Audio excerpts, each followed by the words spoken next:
अखण्डमण्डलाकारं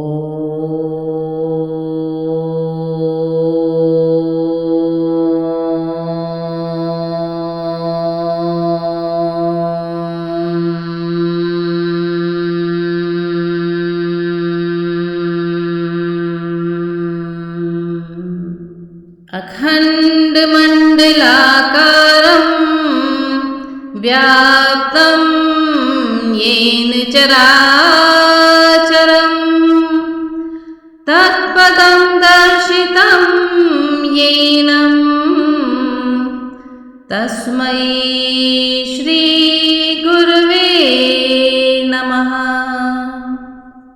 पिछले भाग में आपने सुना कि रामचंद्र जी, सीता जी और लक्ष्मण तीनों वन के लिए प्रस्थान करते हैं। वह गंगा के किनारे तक पहुंचते हैं। वहां पर निषाद राज से उनकी मुलाकात होती है। फिर केवट उनको गंगा नदी पार करवाता है। उसके बाद वह वाल्मीकि जी के आश्रम में जाते हैं और वाल्मीकि जी से पूछते हैं कि आप हमें ऐसी जगह बताइए जहाँ पर हम कुछ दिन निवास कर सकें। वाल्मीकि जी उनको चित्रकूट में रहने की सलाह देते हैं और वहाँ पर वह अपनी कुटिया बनाते हैं और चित्रकूट में रहने लगते हैं। यहाँ से आगे की कहानी शुरू होती है। राज रहे आनंद में चित्रकूट भगवंत, अब सुनिए जिस तरह आया अवध सुमंत। आनंद कंद जब रथ पर थे तब तो आनंद धाम रथ था। छब निधि का होते ही वियोग, रह गया न किसी काम का रथ। जो रथ घर था परमारथ का, वह आज सरासर स्वार्थ है। रथ है या बिना मनोरथ का, यह ऊजड़ गाँव अकारथ है। मंत्री ने जब घोड़े जोड़े, तोड़े देते हैं रथ को वे। कोड़े खाकर भी नहीं बढ़े, छोड़े देते हैं रथ को वे। कटखने हुए हिन हिना रहे, अड़ गए दुलत्ती मार उठे। थपकियाँ सारथी ने जब दी, तो बुरी तरह हुंकार उठे। तो घोड़े भी वापस घर जाने के लिए तैयार नहीं है, वो भी बहुत दुखी हैं। तो वो कोड़े मार रहा है जो मंत्री है उनको, वो फिर भी नहीं चलने को तैयार है। खाई खंदक का ध्यान छोड़ मनमानी गति पर चलते थे। मत वाले हिरणों के समान चौकड़ी छलांगे भरते थे। लेता है कोई राम नाम तो कहीं ठिठक जाते घोड़े। पीछे को मुड़कर बार बार झट झिझक अटक जाते घोड़े। उन घोड़ों की उन पशुओं की जब ऐसी बुरी अवस्था थी, तो उस बूढ़े की मंत्री की इस तरह बताएं दशा क्या थी। मानो मंत्री है मृतक तुल्य, रथ अर्थी सा दिखलाता है। घोड़ों के कंधों पर मुर्दा कौशल मसान को जाता है। पूछेंगे जब राम को दिन में लोग अशान, तब किस किस से कहूँगा मैं वियोग वृत्तांत। यही सोच कर रात में पहुँचा अवध सुमंत। रथ को द्वारे छोड़कर महलों गया तुरंत। देखा भी वह बूढ़ा नपुशैया पर पड़ा कराह रहा। सूखा तो बहुत धैर्य द्वारा, फिर भी दुख सिंधु अथाह रहा। यह कर्म भोग था या अपने प्यारे बेटे की ममता थी, या बूढ़े क्षत्रिय राजा के प्रण की अति कठिन परीक्षा थी। तो मंत्री अब महल में पहुंच जाते हैं और वो रात के टाइम वहाँ पहुँचते हैं, क्योंकि उन्हें दिन में उनके अंदर इतनी हिम्मत नहीं है वहाँ जाने के लिए कि लोग पूछेंगे तो हम क्या बोलेंगे, क्या बताएंगे कि राम को हम वन में छोड़ करके आ गए हैं। तो जब मंत्री महल में जाते हैं तो देखते हैं कि राजा की स्थिति बहुत ही गंभीर है। सब अंग शिथिल थे, उथल पुथल, रग रग में शूल गड़ रहा था, मूर्धनी छा रही थी मुख पर, ठंडा सब बदन पड़ रहा था, जीवन खिंच कर नयनों में था, थे नयन द्वार पर लगे हुए, मंत्री सुमंत आता होगा इस इंतजार पर लगे हुए। आकर जब ही सुमंत ने सादर किया प्रणाम, रोगी शैया से उठा, कहा कहाँ है राम। मानो कण कण भी वहाँ लेता था यह नाम, पूछ रहे थे महल भी, कहो कहाँ है राम। बूढ़े सुमंत की दीन दशा, आसक्ति कब बखान में है, मानो गड़ गया महामंत्री, नख सिख तक हिम स्थान में है। फिर हुई वही ध्वनि राम कहा, अंबर भी बोला राम कहा, मंत्री के पुतले उत्तर दे, आराम कहाँ भी राम कहा। उस नामामृत की बूटी से मृत प्राय सजग तत्काल हुआ, है राम कहाँ इस औषध से, वह गूंगा कुछ वाचाल हुआ। बोला रथ को मुझको विसार, नौका पर राम सवार हुए, मैं राह देखता पत्थर सा, वे तीनों गंगा पार हुए। तो मंत्री सुमंत राजा दशरथ को बता रहे हैं कि वो तीनों लोग नौका पर, मतलब नाव पर सवार होकर के गंगा के पार चले गए, और मैं देखता ही रह गया, मैं उनको नहीं रोक पाया। बस इतना ही कह सका सचिव हृदय को थाम, उसी समय फिर ध्वनि हुई, गए बनों को राम। मंत्री के मुख से हाँ निकली, दशरथ के मुख से हाँ निकली, इस हाँ उस हाँ के साथ साथ सब शरीर से ज्वाला निकली। जिस तरह सवेरे का दीपक बुझने के प्रथम भड़कता है, उस मरण सेज पर उसी भांति रघुकुल का नृपति तड़पता है। मंत्री मंत्री सत्य ही गए बनों को राम, रहा सहा भी आसरा, जाता रहा तमाम। जब लखन गया रघुवीर गया, सीता भी गई साथ ही में, तन गया प्राण भी चला गया, आशा भी गई साथ ही में। छटपटा उठे हैं बहु तेरे, इस जगत जाल में फंस कर हम, डूबे हैं सर से पांव तलक, संसार सिंधु में धस कर हम। आते ही हम यह सीखे थे, यह मेरा है यह तेरा है, जाने से पहले दिख रहा, बस चारों ओर अंधेरा है। सामान्य क्षेत्र के जितने हैं, वे सभी क्षेत्र में रहते हैं, यात्री रीते हाथों आकर, रीते हाथों ही चलते हैं। तो राजा दशरथ कहते हैं कि जब हम इस संसार में जन्म लेते हैं तो लगता है ये मेरा है ये तेरा है, पर जब हम वापस जाते हैं यहाँ से तब समझ में आता है कि हम खाली हाथ ही आए थे और खाली हाथ ही हमको यहाँ से जाना है। परिणाम ज्ञान की आँखों से देखें सब बुद्धिमंत मेरा, था कितना सुखद आदि मेरा, है कितना दुखद अंत मेरा। इसी समय बीमार के भनक पड़ी यह कान, छेड़ रहा है द्वार पर कोई ऐसी तान। रागी का यह राग था, या वैराग्य पुनीत अथवा रोगी के लिए था अंतिम संगीत। दीवट पर हिल रही थी जब दीपक की ज्योत, शैया पर वह बह रहा था तब विचार का स्रोत। सच है दुनिया मतलब की है, दुनिया है मतलब की सच है। इस मतलब वाली दुनिया में यही हालत हम सब की है। ऐसा अस्तित्व निरर्थक है, धिक है से नर जीवन पर।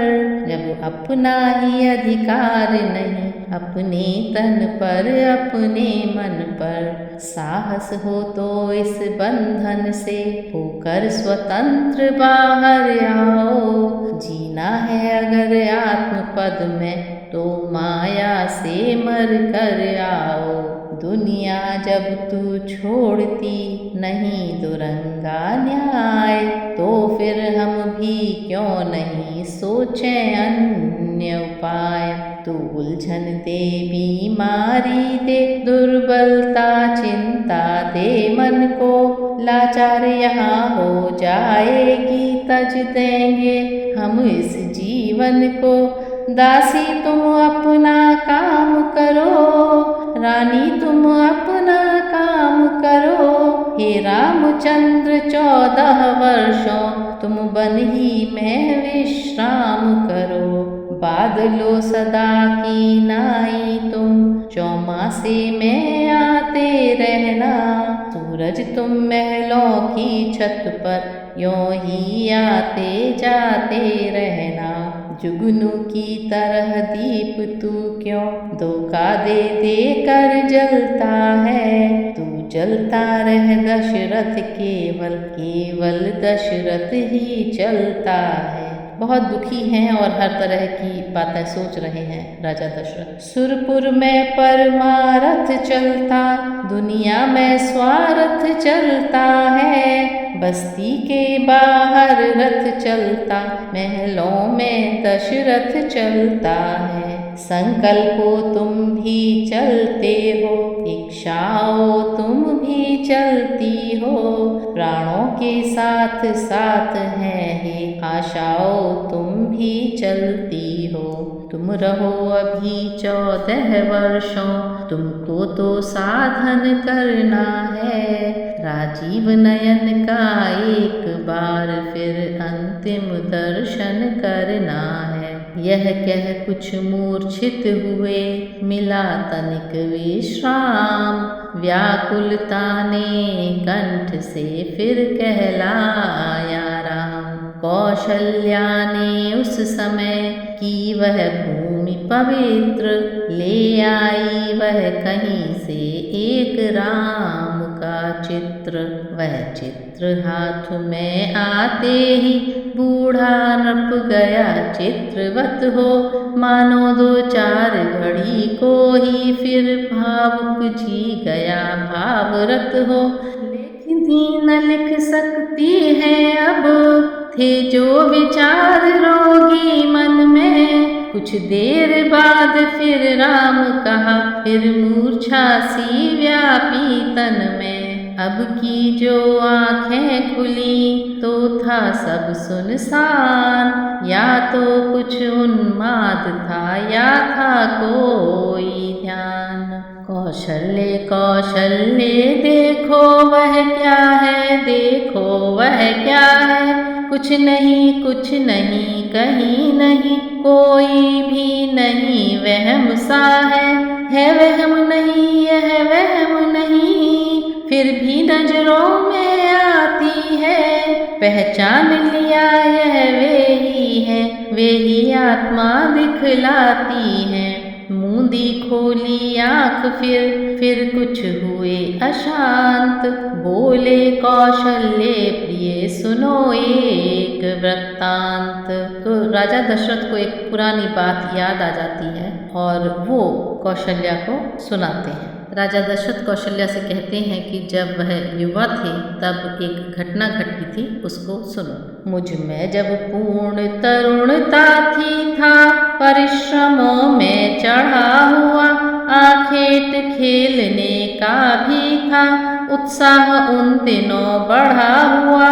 मृगया के पीछे एक दिवस मग बिसर गया आखिर मेरा, हो गया उस तरफ हिरन हिरन, छूटा इस ओर शिविर मेरा। इतने में कुछ दूर पर शब्द हुआ गंभीर, सुना श्रवण द्वारा कहीं बोल रहा है नीर।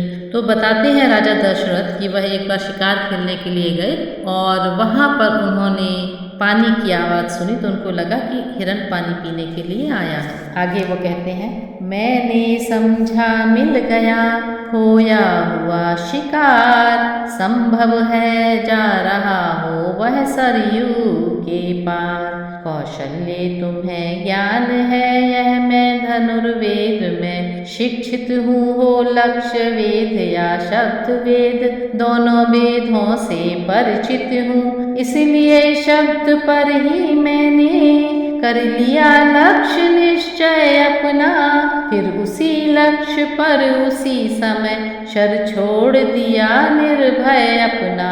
तो उन्होंने जो आवाज़ सुनी कि कोई हिरन जैसे पानी पी रहा हो और उस आवाज़ पर ही उन्होंने अपना तीर चला दिया। पहुँचा तो बाण लक्ष्य पर ही, पर लक्ष्य न उसका जीवन था, घातक था जिस जीवन का वह जीवन अपना जीवन था। हाँ ज्यों ज्यों याद आ रही है, हो रहे रोंगटे खड़े प्रिय, क्यों गया शिकार खेलने में, क्यों मति पर पत्थर पड़े प्रिय। ठहरो कुछ विश्राम लूं, अभी बहुत है बात, नहीं सुनाना ही उचित है थोड़ी सी रात। शर के लगते ही हुआ करुणा का संचार, किसी चुटीले मनुज की आई आर्त पुकार। तो जब राजा दशरथ ने धनुष पर बाण चढ़ा करके चला दिया उस दिशा में, तो उधर से किसी मनुष्य के चिल्लाने की आवाज़ आई। बाण मनुष्य को लगा। घबरा कर मैं उस ओर चला, सोचा यह क्या भवितव्य हुआ, मुझ हतभागी के हाथों से आहत इस समय मनुष्य हुआ। ज्यों ज्यों मैं आगे बढ़ता था, त्यों त्यों पुकार भी बढ़ती थी। नभमंडल के निर्मल तट पर श्यामल मेघावल चढ़ती थी। अब साफ समझ में आता हा कोई अति दुख सह रहा है, हाँ माता पिता पिता माता यह बारंबार कह रहा है। पहुँचा तीर समान ही मैं भी जल के तीर, काँप रहा था उस समय सरयू का भी नीर। अब मैं घायल के था समीप पर, आपा मेरे पास न था। मैं था शरीर था आँखें थी सब कुछ था, होश खवास न था। ज्यों त्यों यह शब्द कहे मैंने, हो कौन बताओ उत्तर दो। हे निर्दोषी दोषी हूँ मैं, कुछ दंड अभी निश्चित कर दो। मैं अवधपुरी का दशरथ हूँ, मेरा ही शर हत्यारा है। पढ़कर मृगया के धोखे में मैंने ही तुझको मारा है। यह कह उस घायल के समीप बैठा मैं घाव सींचने को, जिन हाथों से छोड़ा था शर उनसे ही उसे खींचने को।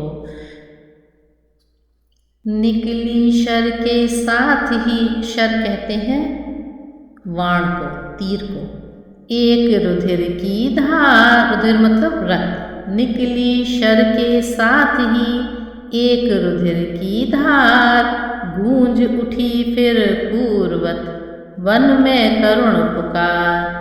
कहकर हा माता हाय पिता, जब घायल ने आंखें खोली, तब निश्चय जानो मेरी भी डबडबा उठी डोली आँखें।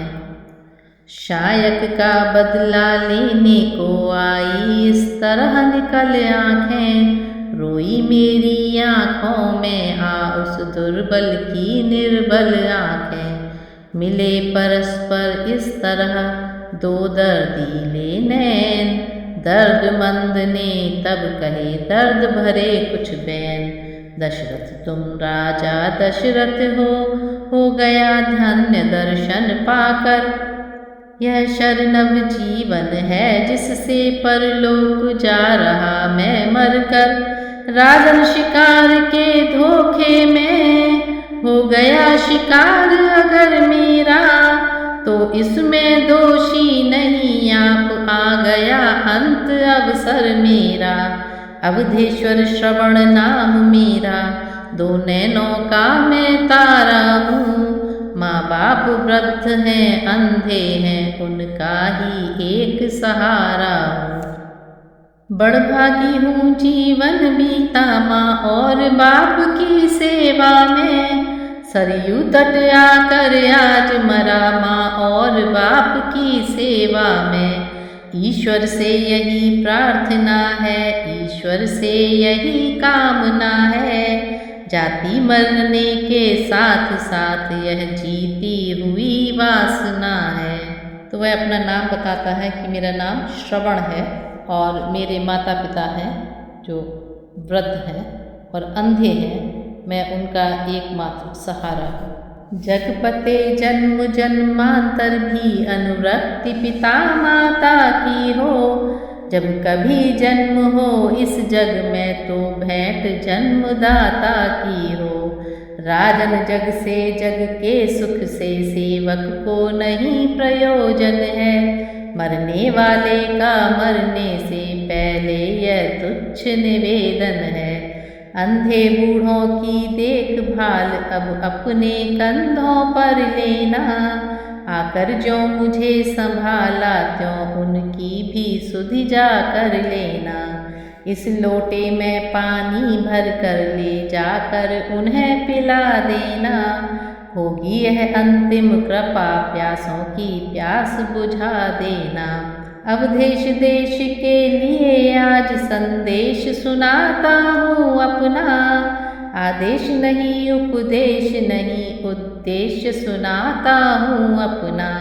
गर्भोक्ति समझना नहीं इन्हें निर्मल मन की गुंजारें हैं।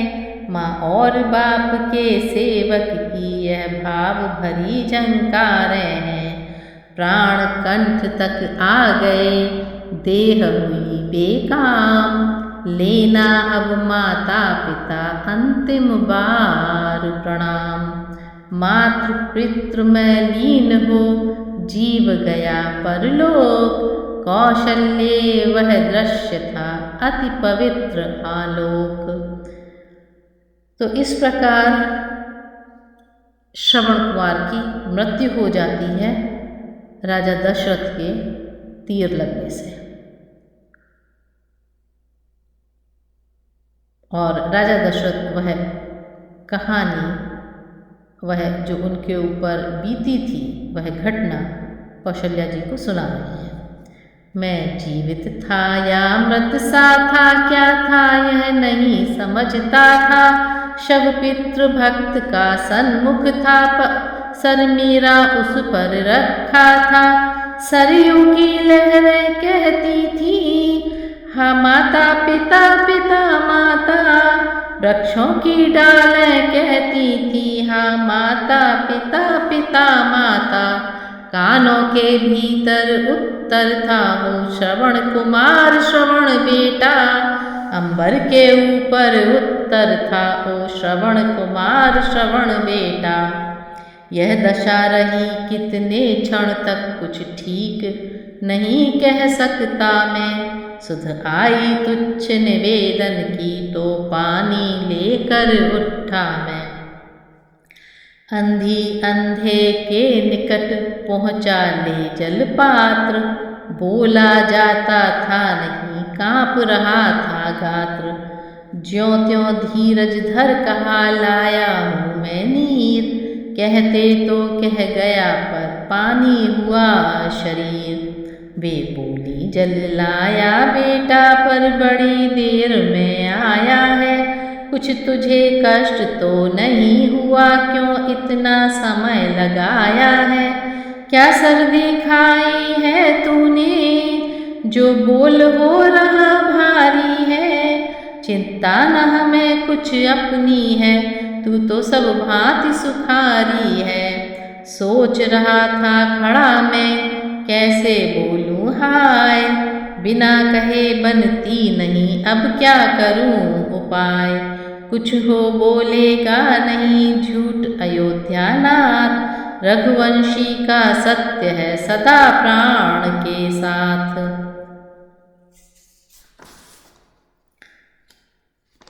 हे महामते हे महामती, मैं श्रवण नहीं हूँ दशरथ हूँ।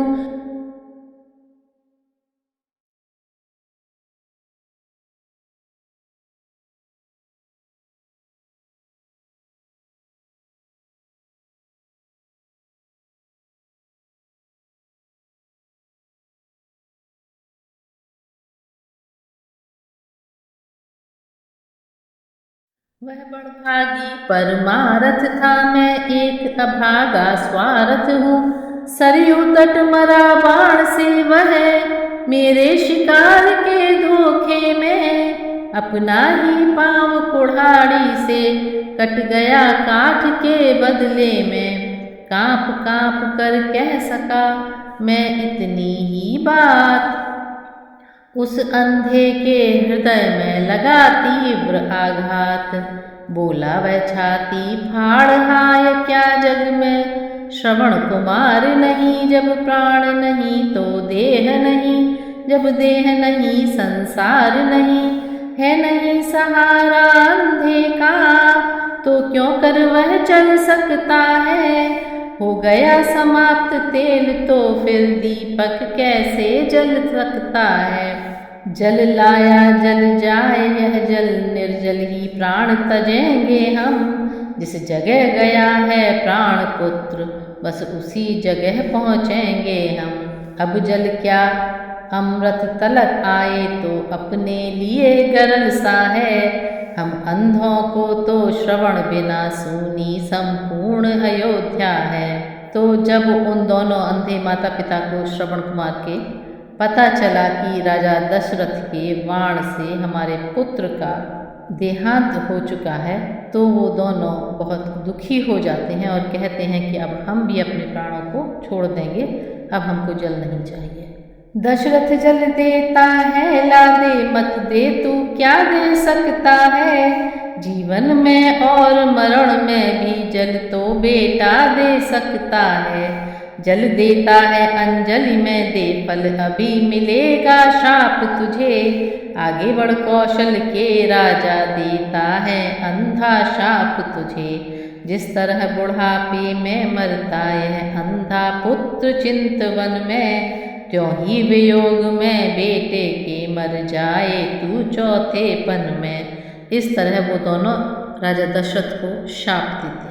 इतना कहकर श्रवण का बार बार ले नाम, वह अंधा भी चल दिया देह छोड़ सुरधाम। मैं हत्यारा सोचता था क्या करूं उपाय, लगी मुझे यह दूसरी हत्या विधना हाय। इतने में अंधी भी बोली क्या संग प्राण के नाथ चले। अब नाथ चले तो प्राण चले, संबंध प्राण के साथ चले। आंखें पहले ही पास न थी अंधों की, टेक श्रवण ही था। क्यों ना हो मरण इस जीवन का, जब जीवन एक श्रवण ही था। हा श्रवण श्रवण है अंधकार, किसको टेरे अंधी मैया। गोदी सुहाग सब सूना है, सूना संसार हुआ दैया। है ब्रह्म जहाँ बस जीव प्रकृति, शोभायमान है सभी वहीं। वे गए जहाँ तू गया जहाँ, मैं भी आती हूँ अभी वहाँ। कानों को खोल अयोध्यापति, सुन ले विलाप अब अंधी का। अभिशाप सुन चुका अंधे का, कर ग्रहण शाप अब अंधी का। जो हृदय फोड़ कर उठती है वह आग न ठंडी होती है। मुर्दे के पास खड़ी होकर यह रानी निपूती कहती है। पति का शव कर्प विहीन पड़ा हो नरपति, यही हाल तेरा। तेरी भी मिट्टी पड़ी रहे जब आए अंत काल तेरा। बस यही कहती हुई सुत को पति को टेर, अंधी भी सुरपुर गई लगी न जाते देर।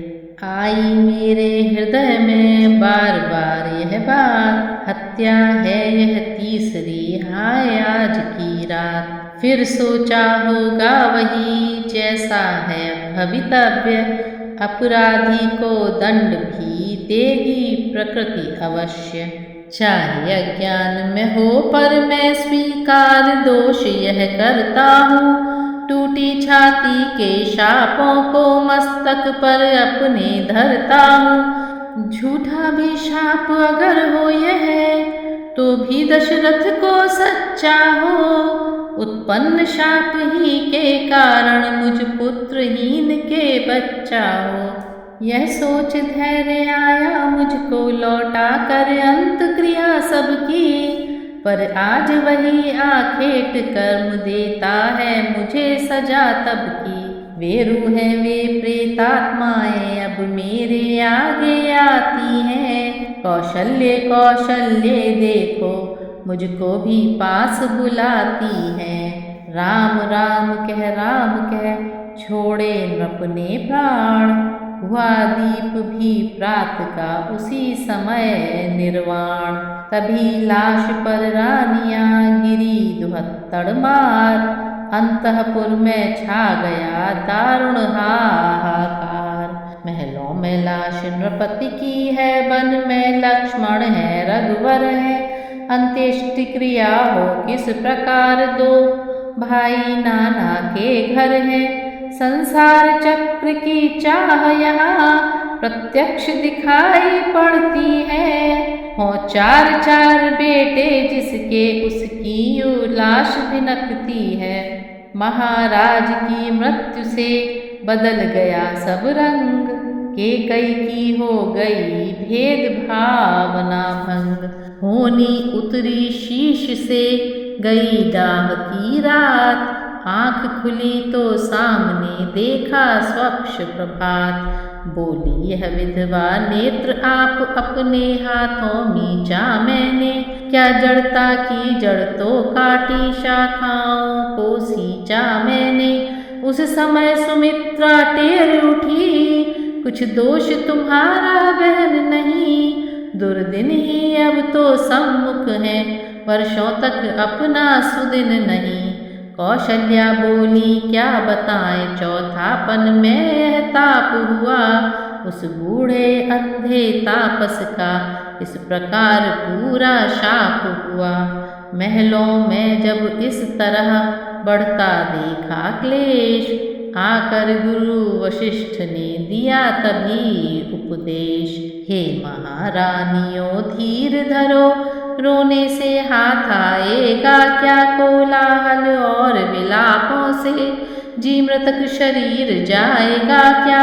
पृथ्वी पर जिसने जन्म लिया वह निश्चय एक दिन मरता है। जो जलता है वह बुझता है, जो फलता है वह झरता है। मानव तो क्या इंद्रादिक भी सर्वदा नहीं रहने पाते। कर्मानुसार 84 में सब प्राणी हैं आते जाते। कितने हो चुके जन्म पीछे, कितने आगे तय करना है। कितने घर गुजर चुके अब तक, कितने अब और गुजरना है। जब अपना ही कुछ पता नहीं तो कैसे रिश्ते नाते हैं। सब सपने कैसे हैं दिखाव जो भी आँखों में आते हैं। कैसा घर कैसे घर वाले, जग चलती फिरती छाया है। वह अपने रास्ते जाता है जो अपने रास्ते आया है। जिस जीवात्मा से ममता है वह अविनाशी कहलाता है। समझो शरीर को अपना तो यह एक रोज छूट जाता है। जो बोले था देखा न उसे, जिसको देखा वह अब भी है। फिर बतलाओ है कौन मरा, किसकी यह रोवा पीटी है। तो गुरु वशिष्ठ समझा रहे हैं कि देखो, हम जिससे बात करते थे उसको हमने कभी देखा ही नहीं, उसके शरीर को देखा, और जिसका ये शरीर है उससे तो हमने कभी बात करी ही नहीं, शरीर से तो हमने कभी बात करी ही नहीं। तो फिर किस बात के लिए परेशान होना है? जो आया है उसको एक दिन तो जाना ही है। पूरे योगी का हुआ पूरा जब उपदेश, निश्चय ही कम हो गया क्लेशनियों का क्लेश। तब गुरु वशिष्ठ ने आज्ञा दी अब ऐसा यत्न किया जाए, तेलों में और मसालों में कुछ दिनों मृतक रखा जाए। के कई प्रदेश से मंत्री वर बुलवाओ भरत शत्रुघ्न को, उनके द्वारा हो क्रिया कर्म वे ही दे आग मृतक तन को। आज्ञा पालन में नहीं लगी तनिक भी बार, लाश रखाई गई वह उसी यत्न अनुसार।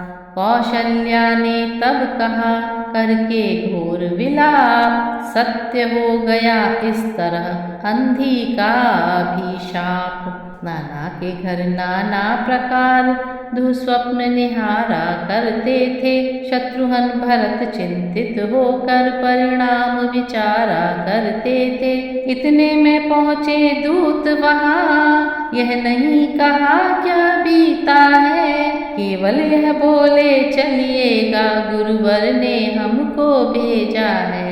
आए सम्मुख मार्ग में अति अशुगुन उत्पात, ज्यों त्यों अपने अवध में पहुँचे दोनों भ्रात। देखा सारा देश है सूना और उजाड़, तालाबों में रेत है वृक्षों पे पतझाड़। जो कोई इन्हें देखता है वह नीर बहाता आंखों से, मानो नवीन नृप का स्वागत करती है प्रजा आंसुओं से। करते हैं प्रश्न कुशल तो है, उत्तर है मिलता कहीं कहीं। अब कुशल कहा जब कौशल में, कौशल के जीवन प्राण नहीं। भैया मझली माता ने वनवास दिया रघुनंदन को, 14 वर्षों के लिए गए वे सीता लखन सहित बन को। इच्छा थी महाराज की यह श्री रामचंद्र को राज मिले, वर मांगा यह माता जी ने मेरे बेटे को ताज मिले। इसमें तो सहमत थे नरेश पर प्रिय न दूसरा वचन हुआ, सीतापति के वन जाते ही भूपति का सुरपुर गमन हुआ। है नहीं किसी के लिए दोष जब अपना दिन ही खोटा है, वन तो बन गया इंद्रपुर सा सूनी हो गई अयोध्या है। भैया जी कुशल यही है अब जो आप यहाँ पर आए हैं, मुर्दों ने नहीं जान पाई जब यह प्रिय दर्शन पाए हैं। समाचार यह था नहीं था अंदर का दाह, अथवा टूटे हृदय की करुणा पूर्ण कराह। प्रकृति नीर निधि से उठा कुछ ऐसा तूफान, भरत राज की शांति का डोल गया जलयान। हृदयोच्छ्वास बतलाते थे हो सकता अब निर्वाह नहीं, मानो मल्लाह कह रहे थे अब हमें सूझती राह नहीं। उस समय एक ही माझी था, उस समय एक ही केवट था, उस माझी उस केवट पर ही बेले वाले का जीवट था। वह क्या था प्रेम राम का था, थे भरत उसी पर थमे हुए। अब जितने श्वास निकलते थे सब राम राम में रमे हुए। यह विदित न होता था दुख है कितना किस तरह सह रहे हैं। श्वासों का तार बंध रहा है मुख से राम कह रहे हैं। राम राम कह बोले भरत पुकार। सुनो प्रजाजन भ्रातृजन मेरा एक विचार। जिस तरह राम के साथ लखन कुछ कुछ दुर्दंड प्रकृति के हैं, क्यों भरत लाल के पास इधर शत्रुघ्न प्रचंड प्रकृति के हैं। वे लगे सोचने हृदय जली अब हमें जलाने आई है। रघुकुल का जलता दीप बुझा आरती बाल कर लाई है। झुंझलाहट में उसी क्षण तोड़ दिया वह थाल। वहीं पर लगे घसीटने खींच खींच कर बाल। ऊबड़ टूटा प्रकट में दी सब टेढ़ निबेड़। ठीक हो गई हृदय की कुटलाई या छेड़। और कूटते शत्रुघ्न किंतु हुए लाचार। भाई के संकेत से बदल गया व्यवहार। पहुंचा माता के निकट अब माता का लाल। एक कथन था उसी को प्रकट किया तत्काल। माता तुम मेरी माता हो क्या तुम्ही माता मेरी। क्या तुम्ही सूर्य कुल की रानी क्या तुम्ही जन्मदाता मेरी। मैं भूला हाँ माता हो तुम। माता का पद तो ऊंचा है। माता से कुछ अनुचित कहना सब प्रकार अनुचित जचता है। इसलिए एक ही मार्ग आज भूले भटके को भाता है। वह नहीं आज से माता है जो रही आज तक माता है। तुम मन में यह कल्पना करो बेटा जन्मा ही नहीं मेरे। मैं समझूंगा वे माँ का हूँ कोई माता ही नहीं मेरे। मानो तो है संबंध सभी मानो तो सारे नाते हैं। अन्यथा अकेले ही प्राणी इस जग में आते जाते हैं। यह मातृभाव जाने पर भी कोई दुर्भाव नहीं होगा।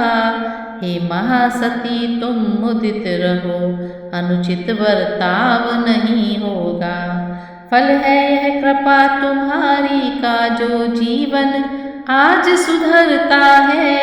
सोना ज्यों ज्यों ठोका जाता त्यों त्यों आभूषण बनता है। तप कर बुझ कर हो गया ठोस अब हृदय न कोमल परत रहा। माता माता न रही अब से तो भरत न अब से भरत रहा। भरत बहुत दुखी हैं और अपने माँ से बोल रहे हैं कि अब हमारा और आपका कोई संबंध नहीं है आज से। ध्येय आज से एक है और धारणा एक। मंत्र हमारा एक है टेक हमारी एक।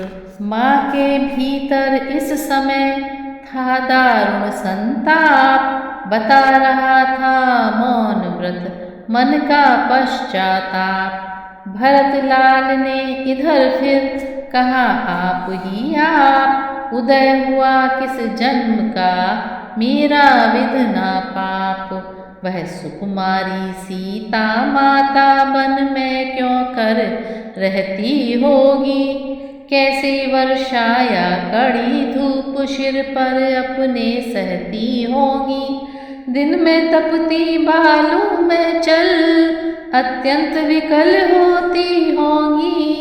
रजनी में सूखे पत्तों पर या कांटों पर सोती होंगी।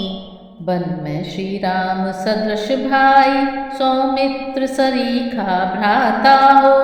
घर में कुबरी सी दासी हो कैकेयी जैसी माता हो। इतने दुख पर यह वज्र गिरा छोड़े हैं प्राण पिताजी ने। क्या यही देखने को धारा नर जीवन मुझ दुर्भागी ने।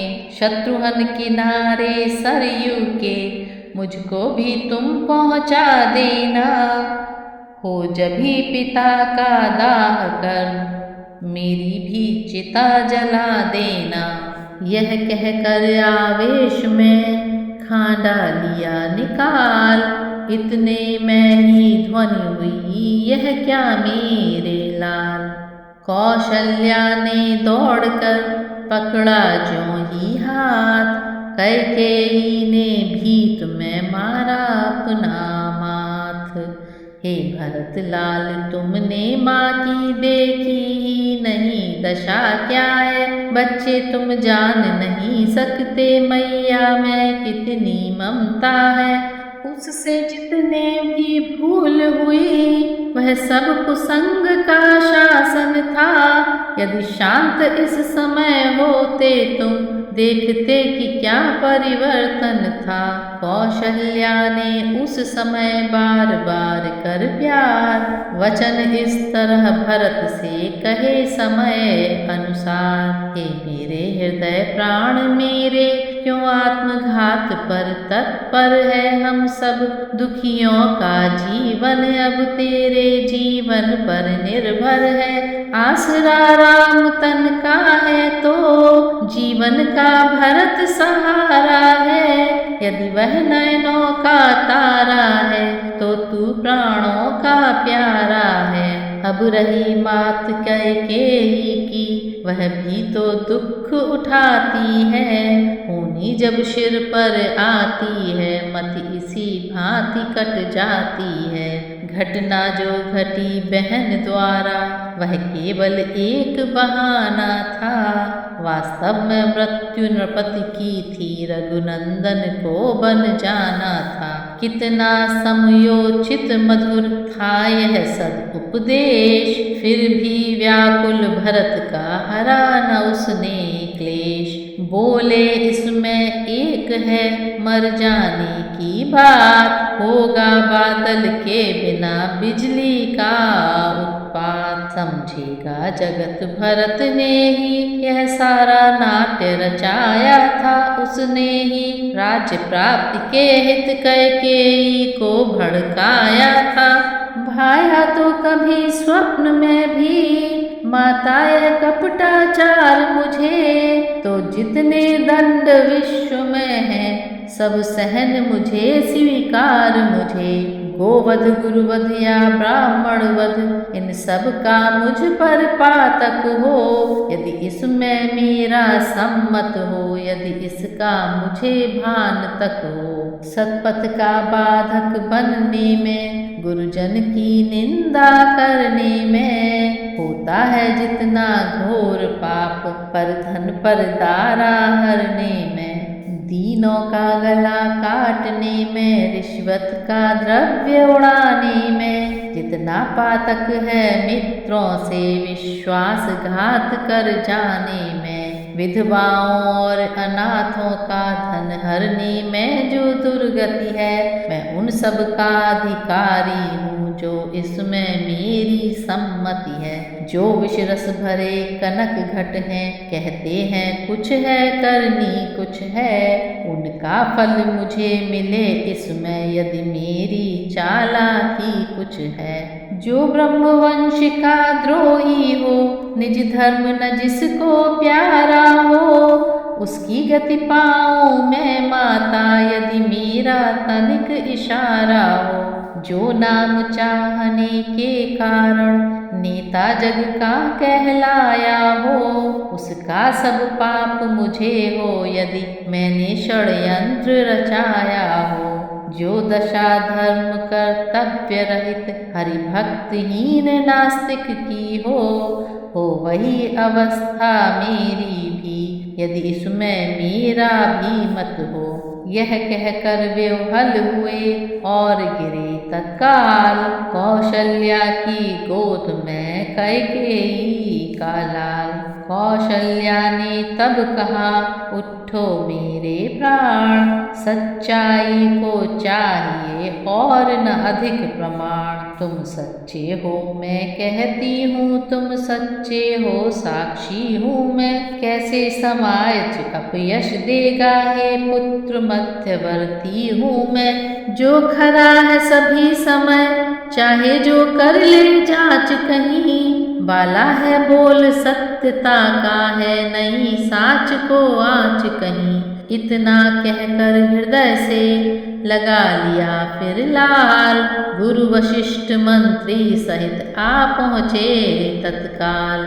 आते ही गुरु ने कहा छोड़ो और विचार। पहले कर दो पिता का पुत्र दाह संस्कार। पिता शब्द यह जिस समय पड़ा भरत के कान। पृथ्वी पर लौटे तुरंत रहा न तन का ध्यान। तब वशिष्ठ जी ने कहा तजो व्यर्थ संताप। ज्ञानी होकर किस लिए करते शोक विलाप। सोचो उसको जो मरता है इस जग की माया तृष्णा पर। वह जीता है जो मरता है सच्चाई और प्रतिज्ञा पर। वह जीवित मृतक समान सदा जो अपने लिए जी रहा हो। उसका मरना जीना है जो औरों के लिए मर गया हो। सोचो उसका जो पापी हो व्यभिचारी लंपट कामी हो। सोचो उसको जो हरि को तज पाखंडों का अनुगामी हो। सोचो उसको जो औरों की उन्नति निहार कर जलता हो। सोचो उसको जो सच्चा बन भोले समाज को छलता हो। सोचो उसको विद्या पाकर मिथ्याभिमान रखता है जो। सोचो उसको धनपति होकर निर्धन को जो सता रहा हो। सोचो उसको यश के कारण बन रहा अनुष्ठानी जो है। सोचो उसको हो कीर्ति अमर इसलिए बना दानी जो है। सोचो उसको ऊंचा नीचा जो भेद लगाता अपनों में। सोचो उसको जो पड़ता है मत मतांतरों के झगड़ों में। उस ब्राह्मण को सोचो बहका जो अपने ब्रह्म कर्म से हो। है शोचनीय वह क्षत्रिय जो वंचित निज छात्र धर्म से हो। सोचो उस अधम वैश्य को जो व्यापारिक धर्म खो चुका हो। ब्याजों पर ब्याज सदा लेकर दीनों का गला घोंटता हो। वह शूद्र सोचने योग्य सदा जो है सेवक की शक्ति रहित। नई सब में वह अति शोचनीय जो अज्ञानी हरि भक्ति रहित। दशरथ थे सच्चे कर्मवीर वे नहीं सोचने योग्य कभी। जीना मरना तो माया है यह ज्ञान न तजने योग्य कभी। इस प्रकार ब्रह्मर्षि का सुन सच्चा उपदेश। ज्ञानवान थे ही भरत समझ गए उपदेश। उठा बड़ी ही धूम से नृप का मृतक विमान। राम राम की टेर से गूंजा अवध मसान। वैराग्य पूर्ण शिक्षादायक वह एक दृश्य सरयू पर था। राजा की लाश चिता पर थी और धुआं चिता के ऊपर था। जिस समय भरत ने दाह किया तब यह विचार आए मन में। उड़ गया धुएं के साथ असत रह गया सत्य ही सतपथ में। और इस प्रकार भरत जी ने दशरथ का दाह संस्कार किया। और आगे की कहानी चित्रकूट में भरत मिलाप की कहानी।